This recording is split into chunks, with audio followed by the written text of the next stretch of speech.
Bismillahirrahmanirrahim. Assalamualaikum warahmatullahi wabarakatuh. Bismillah, alhamdulillah, wa syukurillah, wassalatu wassalamu ala rasulillah, la hawla wa la quwwata illa billah, amma ba'd.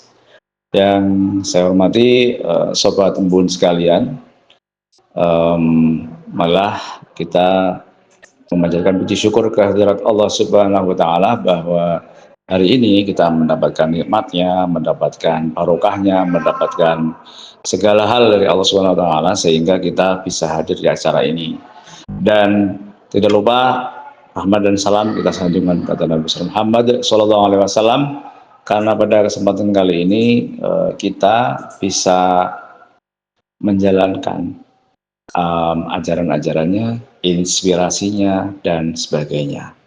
Sahabat Embun sekalian, pada kesempatan hari ini saya akan menyampaikan sebuah tema yang sebetulnya tema ini tema yang klasik ya, tetapi ini penting untuk mengingatkan diri saya dan kita semua bahwa tema kita adalah berasal dari hadis Nabi yang mengatakan sumu tasihu, bahwa puasa itu menyehatkan. Nah, sahabat embun sekalian, perkenankan saya menyampaikan beberapa hal terkait dengan pandangan saya mengenai ini. Jadi dalam makna atas sumu tasihu ini sebetulnya proses desain yang canggih ya, yang Allah berikan kepada kita untuk mendesain bahwa kita itu melakukan proses riset ulang ya atas kesehatan yang kita miliki melalui proses puasa Ramadan kali ini. Gitu ya. Sahabat embun sekalian, puasa ini itu bila diteliti secara sains dengan kita meminjam ilmunya neuroscience, puasa itu tentu kita diprogram otak bawah sadar kita untuk memprogram seluruh tubuh kita, baik itu batin maupun fisik. Apa itu programnya? Yakni pelafalan niat. Niat itu nawaitu shomaqudin dengan adai yang kita ucapkan sehabis sholat raweh, itu ternyata sangat penting. Karena bila otak bawah sadar kita tidak diprogram oleh niat, maka kita akan menjumpai kelaparan ya pada saat jam-jam kritis itu. Nah, ini pengalaman saya ya. Ketika saya masih belajar di Jogja, saya punya teman dari Katolik, "Bang, saya izin ikut puasa, boleh nggak?" Boleh-boleh saja, silakan, ayo gitu kan. Ya, sebagai orang yang pemahamannya toleransi ya, saya bersilakan ya kepada teman-teman yang ingin mencoba eksperimen sosial dengan berpuasa. Nah, teman saya ini dari berbagai agama ya, ada yang Hindu, ada yang Buddha, ada yang Katolik. Mereka kemudian ikuti saya untuk puasa. Yang pertama kemudian sahur dulu ya kan, setelah sahur kemudian menjalani puasa. Nah, pada siang hari itu teman saya yang Katolik itu nggak kuat saya bang gitu. Boleh saya inilah dispensasi rokok satu batang sama ngopi satu cangkir gitu kan. Saya tertawa ya silahkan saja gitu kan, karena teman saya sedang mengenal Islam ya, saya persilakan. Kemudian sampailah kemudian di saat sampai maghrib dengan kita ikuti berbagai keseruan ya berpuasa. Nah, itu. Nah, dari situ saya telisik ternyata kita sebagai umat Islam itu beruntung ya, punya niat yang diikrarkan ya, sehingga itu memprogram ini. Nah, makanya ketika saya berpuasa sebagai orang Muslim itu ketika siang itu tidak mengalami yang namanya kelaparan akut, tidak mengalami kehausan akut. Ternyata itu sudah men-setting program bawah sadar kita. Nah, itu kelebihan pertama dari puasa. Kemudian yang kedua, secara biologis itu puasa tentu akan menormalkan ya produksi insulin dalam tubuh, sehingga komposisi gula darah itu menjadi normal. Itu kelebihan puasa ya. Makanya kemudian di dalam tes kesehatan, ngecek gula darah itu ada gula darah puasa dan tidak gitu. Jadi di situ.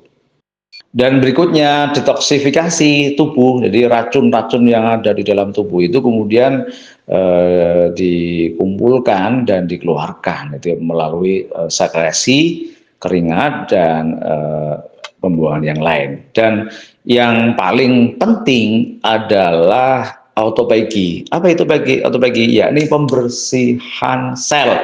Sel itu biasa makan makanan yang kita masukkan dari mulut kita ya ke dalam tubuh.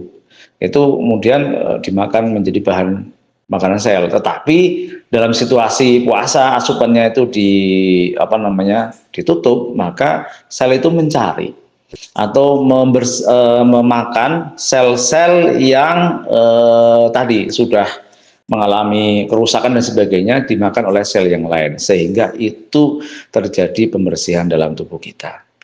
Nah, itu neuroscience dan biologis itu memaparkan bagaimana puasa itu mendesain tubuh itu menjadi lebih sehat. Nah, tetapi ini ketika kita menjalani perayaan selesainya puasa, yakni Idul Fitri, kita sumutasiu ini bisa ambiar, saudara-saudara. Kenapa? Karena kita berhadapan dengan satu meja full makanan yang di sana dengan ada ketemu santan, ketemu sirup, ketemu makanan manis gitu ya. Full dengan kolesterol, full dengan gula gula buatan dan sebagainya yang tentu bila mengkonsumsinya berlebihan membuat berbagai macam penyakit.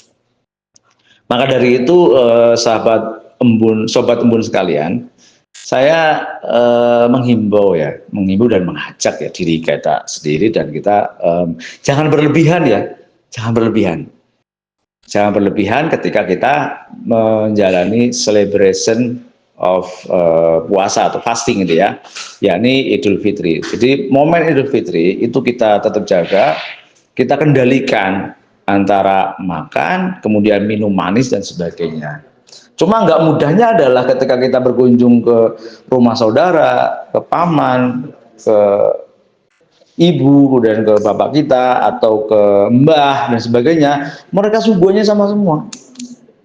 Biasanya kalau di Jawa kita suguhannya manis-manis. Nah, itu yang kemudian tidak mudah untuk kita menghindari. Maka perlu yang namanya mindset untuk menjaga kesehatan. Cara berpikir ya untuk menjaga kesehatan dengan cara membatasi konsumsi yang berlebihan supaya tidak kita menjadi tamu rumah sakit. Nah, fenomena-fenomena sakit karena lonjakan ini itu disebut sebagai post-Eid metabolic shock. Ya, jadi post-Eid Idul Fitri itu metabolisme shock. Jadi metabolisme kita itu shock gara-gara lonjakan makanan yang tidak terkendali. Ya, maka sobat embun sekalian, dari proses ini kita perlu menjaga program sumutasihu, yakni program tubuh yang menyehatkan dengan cara tidak berlebihan mengkonsumsi, tidak berlebihan makan dan mengontrol apa yang masuk dalam tubuh kita sehingga kita tetap terjaga, tetap bugar hingga puasa berikutnya. Dari sini kita bisa menarik secara filosofis bahwa puasa itu adalah dialog ya antara manusia dan tubuhnya. Jadi ini dialog tentang apa? Tentang lapar, tentang kesabaran, tentang kesadaran, dan tentang batas. Nah, ini semua yang mengkondisikan, memprogram kita untuk tetap sehat. Sebagaimana hadis di awal, sumutasihu. Mudah-mudahan kita semua besok ketika Idul Fitri tidak kalap, tidak makan melampaui batas sehingga program puasa, yakni puasa yang menyehatkan, tidak ambiar istilahnya. Jadi tidak ambiar dan bisa menjadi program yang menyehatkan puasa kita. Demikian, terima kasih atas mutiara pada kesempatan kali ini, Sobat Kebun. Dari saya cukup sekian. Wallahul muwaffiq ila aqwamut thoriq. Assalamualaikum warahmatullahi wabarakatuh.